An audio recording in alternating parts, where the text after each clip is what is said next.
Hello everyone, నమస్తే. Welcome to Hema's home kitchen and blogs. ఈరోజు మనం చాలా టేస్టీగా పన్నీర్ క్యాప్సికమ్ కర్రీని ఎలా తయారు చేసుకోవాలో చూద్దాం. ఈ కర్రీ చపాతీ, నాన్, రోటీ, జీరా రైస్తో చాలా బాగా సరిపోతుంది. మరి ఆలస్యం చేయకుండా రెసిపీని స్టార్ట్ చేసేద్దాం. వీటి కోసం ముందుగా ఒక మీడియం సైజ్ ఉల్లిపాయని, ఒక పెద్ద క్యాప్సికమ్ని, అలాగే 200 గ్రామ్స్ పన్నీర్ని తీసుకున్నాను. ఉల్లిపాయని, క్యాప్సికమ్ని ఇలా పెద్ద పెద్ద ముక్కలుగా కట్ చేసుకోవాలి. పన్నీర్ని కూడా ఇలా ముక్కలుగా కట్ చేసుకొని తీసుకోవాలి. ఇప్పుడు పన్నీర్ని మ్యాగ్నేట్ చేసుకోవడం కోసం 1/2 టీ స్పూన్ కారం, రుచికి సరిపడే సాల్ట్, అలాగే ఒక చెక్క నిమ్మరసం పిండుకొని పన్నీర్లో కలిసేలా బాగా కలుపుకోవాలి. ఇలా మ్యాగ్నేట్ చేసుకోవడం వల్ల పన్నీర్కి ఉప్పు, కారం, పులుపు బాగా పట్టి కూర తినేటప్పుడు టేస్టీగా అనిపిస్తుంది. గ్రేవీ కోసం 2 మీడియం సైజ్ టమాటోల్ని ఇలా ముక్కలుగా కట్ చేసి తీసుకోవాలి. 1 ఇంచు అల్లం ముక్క, 4 వెల్లుల్లి రెబ్బల్ని, అలాగే కొన్ని జీడిపప్పు పలుకుల్ని తీసుకొని మిక్సీ జార్లో వేసుకొని స్మూత్గా గ్రైండ్ చేసుకోవాలి. ఇప్పుడు స్టవ్ పై అడుగు మందంగా ఉన్న కడాయిని పెట్టుకొని ఇందులో 2 స్పూన్ల ఆయిల్ వేసుకొని ఆయిల్ కాస్త హీట్ అయిన తర్వాత కట్ చేసుకున్న ఆనియన్, క్యాప్సికమ్ ముక్కల్ని వేసుకొని 1 నిమిషం పాటు ఫ్రై చేసుకోవాలి. ఈ ఆనియన్, క్యాప్సికమ్ ఫ్రై కావడానికి ఎక్కువ టైం ఏం పట్టదు, తొందరగానే ఫ్రై అయ్యి స్మూత్గా అయిపోతాయి. ఇలా ఫ్రై చేసుకున్న వాటిని ఒక ప్లేట్లోకి తీసుకోవాలి.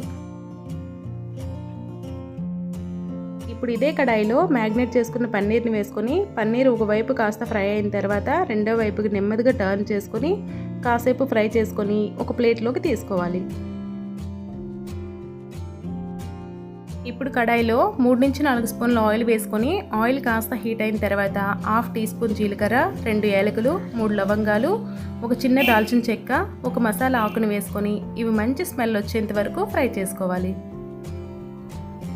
ఇలా ఫ్రై చేసుకున్న వాటిలో ఒక మీడియం సైజ్ ఉల్లిపాయని ఇలా చిన్న చిన్న ముక్కలుగా కట్ చేసుకుని వేసుకొని ఈ ఉల్లిపాయ ముక్కల్ని లైట్ బ్రౌన్ కలర్ వచ్చేంత వరకు ఫ్రై చేసుకోవాలి.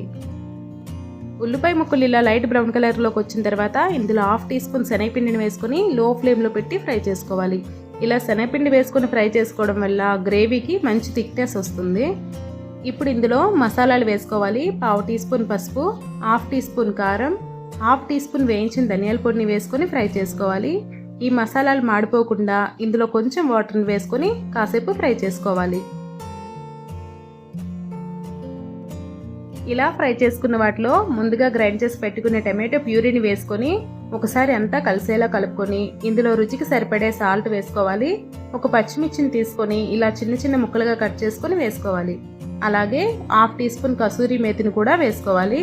సాల్ట్ ముందు మనం పన్నీర్ మ్యాగ్నేట్ చేసినప్పుడు వేసుకున్నాం కాబట్టి ఇప్పుడు గ్రేవీకి తగ్గట్టు సాల్ట్ వేసుకుంటే సరిపోతుంది. ఇప్పుడు గ్రేవీపై మూత పెట్టి మీడియం ఫ్లేమ్లో 5 నిమిషాల పాటు ఉడికించుకోవాలి.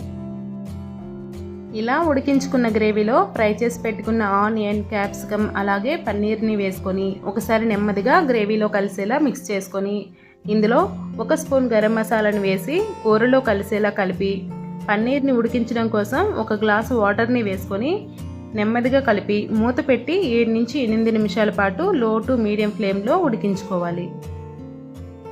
మధ్య మధ్యలో మూత తీసి కలుపుకుంటూ మళ్ళీ మూత పెట్టి ఉడికించుకోవాలి. పన్నీర్ బాగా ఉడికి గ్రేవీ కూడా దగ్గరైపోయింది.